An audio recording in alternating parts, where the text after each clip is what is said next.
Ladies and gentlemen, Tom Hankins. How are you, Mr. Hankins? Real good. We'll say hi to all the wrestling fans out there. The book talks about your life in the ring as well as your life in the mob. Now, did you get involved in organized crime or the mob life before or after wrestling? Well, during, actually. How'd that come I just about? wrestled for Nick Goulas in Tennessee, Kentucky, and every other place he promoted, which was a lot. And I got in an argument with Nick one day, and he fired me, so I went back to Iowa, where I was living, and contacted Saul Wangeroff, his opposition, running opposition. And to my shock, he took me on and put us in, me and my tag team partner, in the main events right away and gave us the tag team title. We'd only been in the business a few months, but he had the Von Bonner brothers train us every day. We were in the ring for them for 2 or 3 hours every day, 5 days a week. So he taught us a lot right there. I could tell every night that I was getting better. I talked to Harley Race, and he smartened me up on the business, but he never got in the ring with me.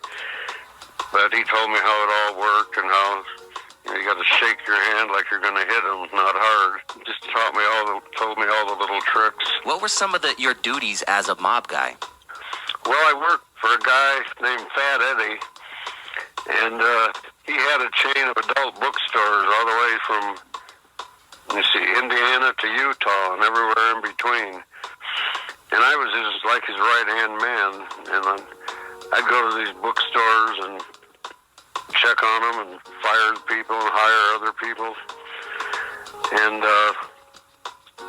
make them collect the money out of the machines, because there's no way I was going to go to those movie machines and touch them. Oh, hell no. But I made the store managers clean them out and pack up. We come back to, Iowa is where we were based, and come back with the station wagon. We had special springs and a safe put in it so we could carry all this money back. And it was unbelievable, but it was a great time. That was probably the most fun job I had. When did you get smartened up to the business? Well, I think I was probably 13 years old when I happened to be standing outside the dressing room window, and I heard Bob Geigel. He was a promoter there, chewing out the Missouri Mauler for beating the shit out of this guy in the ring, and he really did. He just beat him bloody. And I heard Bob yelling at him, and then I kind of caught on. Then I heard him calling matches. I was taking pictures of the matches, and I heard Tiny Mills and Bob Orton calling the match. And then it all came to me.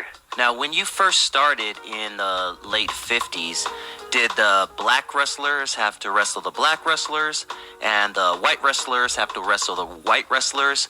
And I also heard that the black people had to sit at the top, and only the white people got ringside seats. Is that true? That's true, yeah. And Sputnik Monroe was one of the first to change that in Atlanta. He demanded that they be allowed to sit together, black and the white, or he wouldn't work for them. Nice. So that was one of the things that started. And although like in Chicago and places like that, there was never any problem. But down south is another story. Oh yeah, especially back then. It was bad, yeah. I've heard if there was a black guy in one territory and another black guy came in, it was just, there was like, no, we have our black guy, we don't need another black guy. Was it really like that? Well, down in Tennessee, he had a few black guys working for him, but he would use the N-word right to their face. Think Nick Goulas would, and think nothing of it. Yeah, racism is always a big part of it. I know Dick Murdoch, I didn't know it at the time, but he was a member of the Ku Klux Klan. And so was Bulldog Brower, in fact. Damn. But Dusty Rose came out after Dick died and said, yeah, he was a Klan member. And I remember seeing Murdoch wrestle Bobo, Brazil, in Minneapolis. And he'd get him down, calling him boy and spitting on him and shine my shoes and all this racial shit. And so one night down in Poplar Bluff, Missouri, I was wrestling Pez Watley. In fact, we rode to the town together and shared a joint on the way there. And he said, why don't you play the race card on me? I said, I don't know. He said, oh, come on.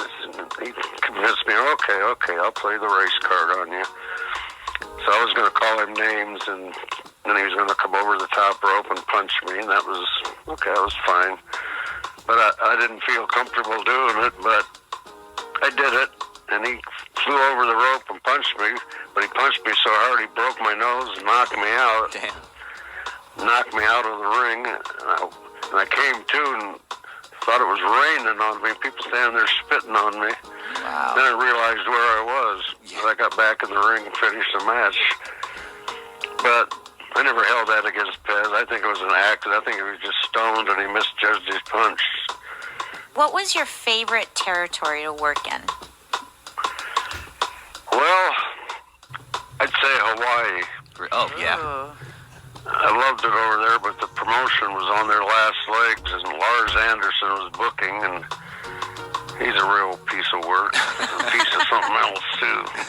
But I enjoyed working over there, because the fans, I don't know, they really reacted to my interviews, and I got in the ring, I was in the ring less than a minute, and I started a riot. I wasn't even wrestling, I was just yelling at the fans. They started throwing chairs at me. Apparently I'd said some kind of racial slur that I didn't know that it was to them. And the chairs started flying. Tully Blanchard come running out of the dressing room and pulled me out of the ring. Wow.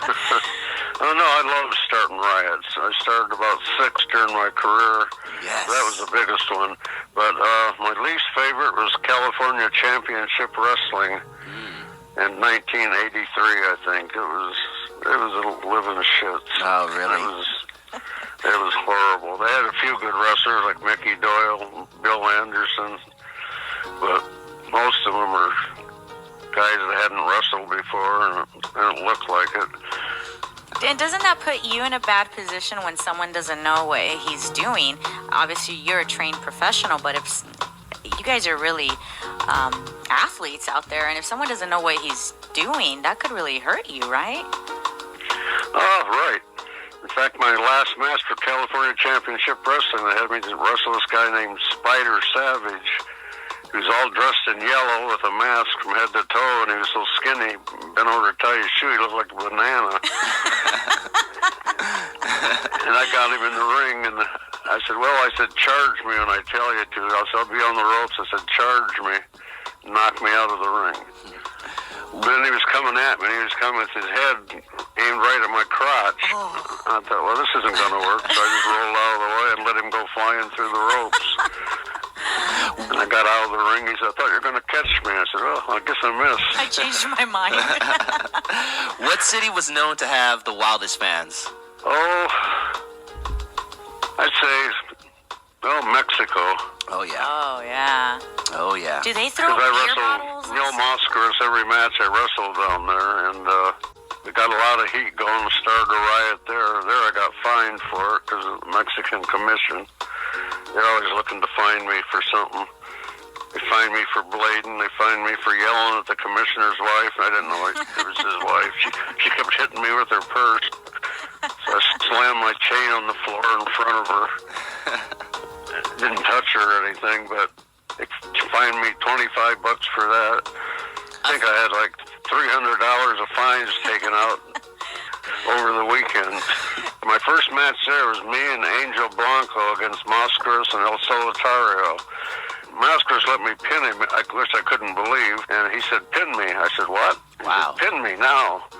And I hadn't used a legal hold the entire match. I was just brawling, but so I kicked him in the gut and rolled him up in a small package and pinned him. And after the match, I pulled a chain out of my boot and wrapped around his neck and acted like I was choking him.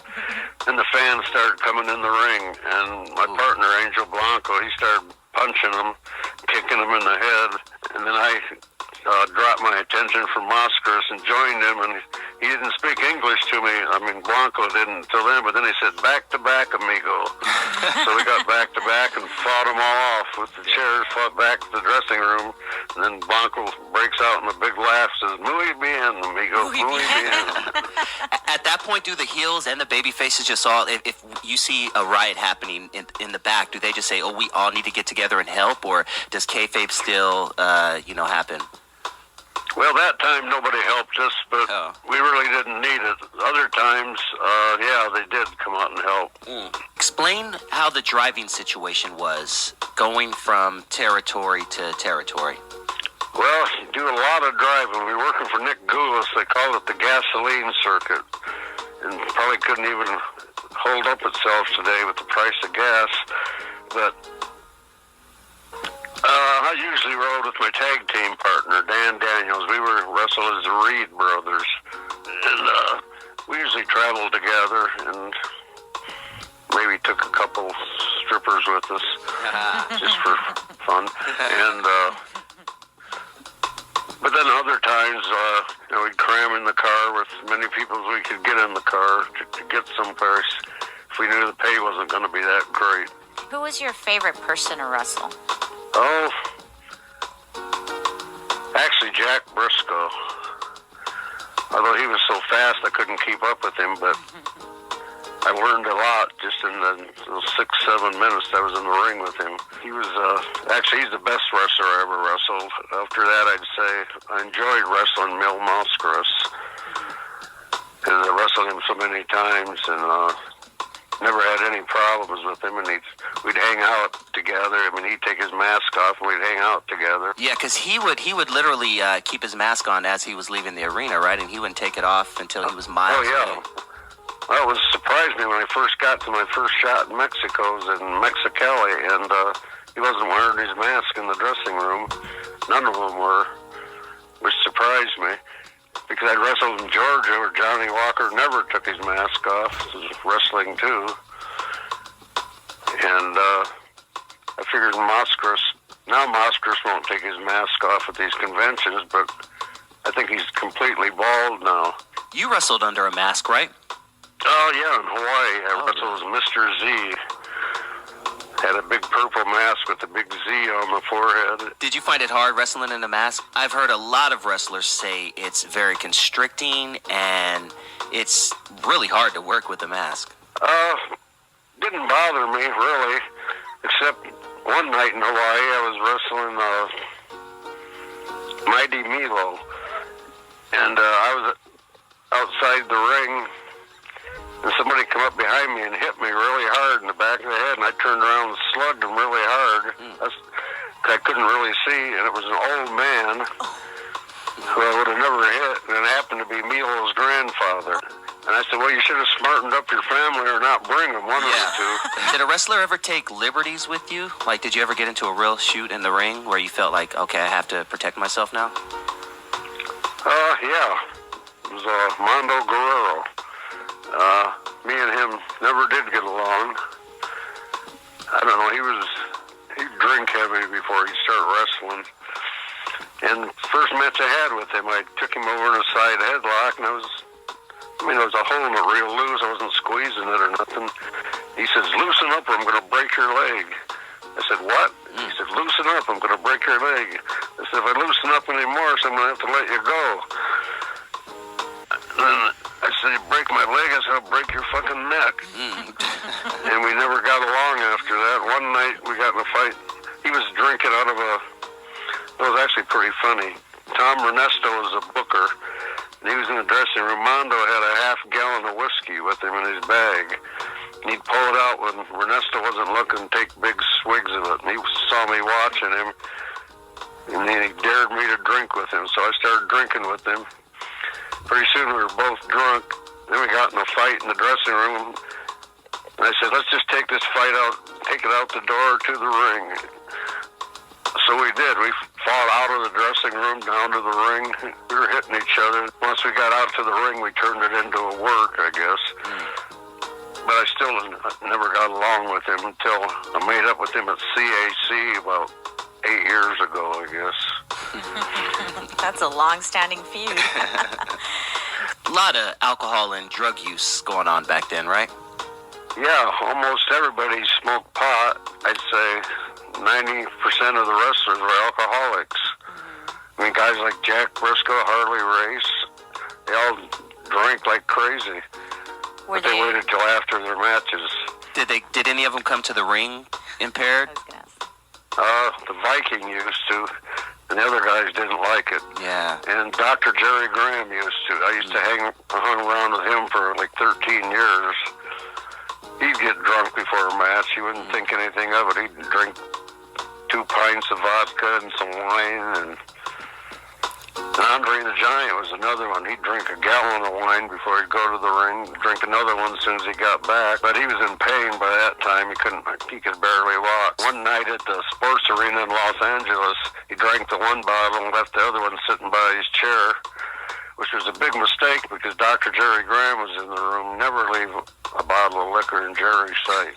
Because Jerry grabbed that bottle as soon as Andre went out to wrestle John Studd in what was billed as the Battle of the Giants, but I thought it would be the Battle of the Snooze Fest because I knew Andre couldn't move very well, and Studd was never a great worker. He was a nice guy, but he was never a great worker, so I just sat in the dressing room. But Jerry downed that wine almost as fast as Andre did. When Andre came back and goes, "Where's my wine? Where's my wine?" Who took it? Pat Patterson hated Jerry, and he ratted him out immediately. He said, "Graham took it. Graham took it."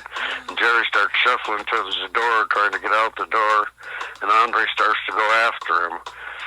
And they're running around the catacombs of the L.A. Sports Arena with Jerry trying to run from Andre, and they could both barely move. And I wish I had a film of that because it was hilarious. And finally I caught up to Andre, and I said, "Take it easy, boss." I said, I'll go across the street and get you another bottle. So we were just ribbing you. And he said, "Okay." He's probably glad to stop running or trying to run. Trying to. Now, did you ever get to wrestle Andre the Giant? No, I never did, unfortunately. He was a real nice guy if he liked you. If he didn't like you, that's another story. Diamond Timothy Flowers, one time he walked in the dressing room, and Diamond Timothy Flowers was sitting there. So, "Oh, it's Andre the Wino." Andre picked him up, threw him out the door, and threw out his bag behind him. Strongest guy I ever met, probably. Yeah. Not only was he big, but he was very agile and fast in his prime. It was just like a lion moving. I couldn't imagine watching him wrestle. Oh, yeah. I remember when he first came to the States, I was watching him in the AWA. And right after he came from Montreal or somewhere in Canada, I think he was in Montreal. And, yeah, he could work then. He could move around. It was good matches. But I saw a lot of people body slam him then before Hogan did it first. But I saw Harley Race, I saw Larry Hennig, I saw Butcher Vachon, they all body slammed him. Yeah, I was a kid in '87 at WrestleMania 3, and it was billed as the first time Andre's ever been off his feet. But no, in fact, he's been off his feet many times before that, and you witnessed that. Yeah. Nice. Do you believe that sexual harassment exists in your workplace? I believe that there's a possibility of sexual harassment existing everywhere. And I asked directly if it was in the World Wrestling Federation. I don't want it in my organization. I don't want it. I'd like to reiterate the question. Do you believe there is sexual harassment amongst the wrestlers or employees of the World Wrestling Federation today? There is a possibility of that. On the phone with us is Tom Hankins. Tom, how did the Donahue interview come about? I guess I'll start at the beginning. I was drinking with Pat Patterson and Andre the Giant, Jerry Graham, and Mike LaBelle at the University Hilton Hotel in downtown L.A. after the WWE had a card here. I guess they were still WWF then. And I'd been drinking with Pat before, and I knew he was gay and everything. It didn't bother me. And I said something about, well, he was getting drunk, and so was I, but everybody there was drunk. Andre was shit-faced, and so was Jerry Graham, but they always were. But Patterson said, well, I said something about, why don't you use me in one of these spot shows here, because we were scheduled to go to New York and start there in a few weeks. And Patterson said, well, he says, why don't you come up to my room? I want to give you a blowjob. I said, what? He He said, I want to give you a blowjob. And I said, well, I don't think so. And he said, well, does that make me a bad guy? Because I want to give you a blowjob. Does that make me a bad guy? I said, no, it just makes you a cocksucker. And that was the end of the WWE run right there. Yeah, you didn't get any calls, huh? No, I called Vince after that. He wouldn't even take my calls. Damn. Were there other openly gay wrestlers? There were other gay wrestlers like Terry Garvin. He put the hit on me in 1973 in Tennessee. And I just turned him down, never had any problem with him. And there were other guys that were, well, acted gay and weren't. Going back to the Donahue and Geraldo thing, when there are a lot of higher-ups who have been accused of having sexual relations with the younger ring boys and things like that. Right, that was Mel Phillips, yeah. Mel Phillips, yeah. So he was apparently doing some bad things with some young kids, huh?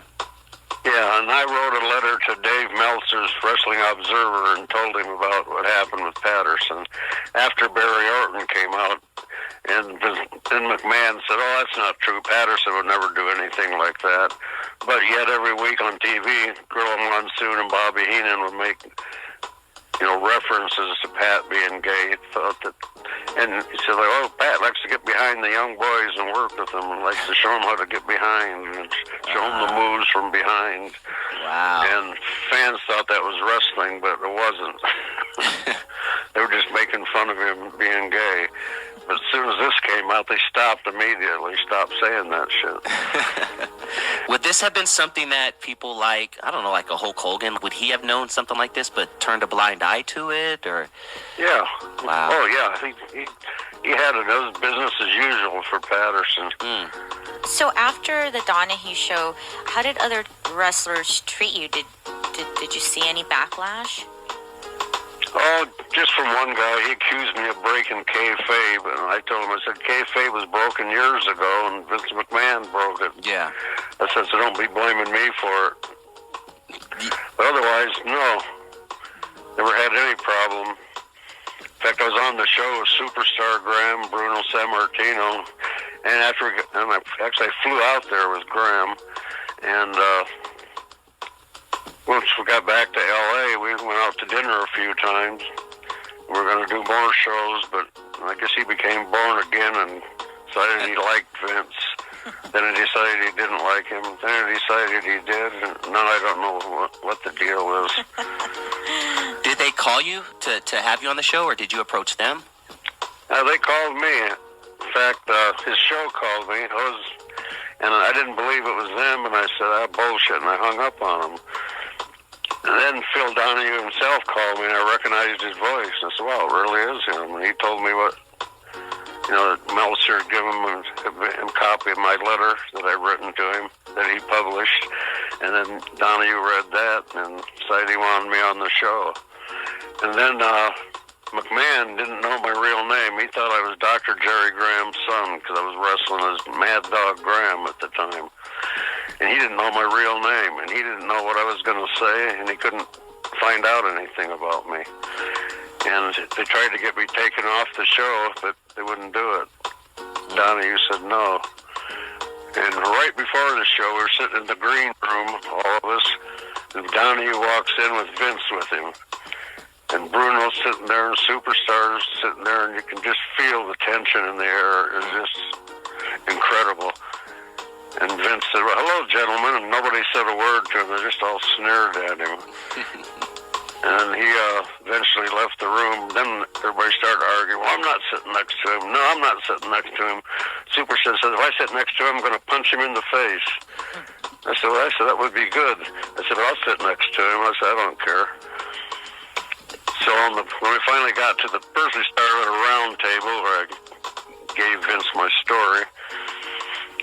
And, of course, he denied, Pat, I didn't know anything about that, which was bullshit. And, but then we were sitting later in the show in a big line of chairs, and I was sitting next to Vince. We kept trying to elbow each other out of the chair. I started it. I started elbowing him and shoving him aside, and he'd shove back. But you can't really see it on TV, but they're elbowing each other, trying to knock each other off the chair. Now, this was the time around the time of the Vince steroid trial, wasn't it? And then you did Geraldo shortly after that? Yeah, it was like 9 months after that. Although I never did see that. Geraldo let me open up, and I cut loose on a wrestling-style promo against Vince. But then Geraldo stopped me and said, "This is just his opinion. It's not the network's opinion. It's not the network's opinion." But I never did get to see that show because it was preempted here on the West Coast for a vice presidential debate. Looking back, is it something that you're glad that you did, or do you regret it? Oh, no, I'm glad I did it. I made him fly my wife to New York with me and let us stay there 3 days. Yeah. So took a vacation. Now, let's slug your book before we wrap it up here. The Mat, the Mob, the Music. What made you decide to write a book? Well, actually, I just started writing little bits on Facebook, and Scott Teal from Crowbar Press got a hold of me and said, "Why are you giving away your story for free?" He said, "I'll publish it for you." And I said, "Well," I said, "it sounds good to me." So it took me about 3 more years to finish it and for him to edit it. And so it actually just started as on Facebook, just writing little notes. But then I sat down and started writing the book, and I remembered all this stuff and tried to put it together in chronological order, more or less. And so that's how the book came about. And you decided to include your life in the mob as well, which is very interesting. Please, everybody out there, pick up The Mat, the Mob, the Music from Crowbar Press. It is a great read, especially if you're a huge wrestling nerd such as myself.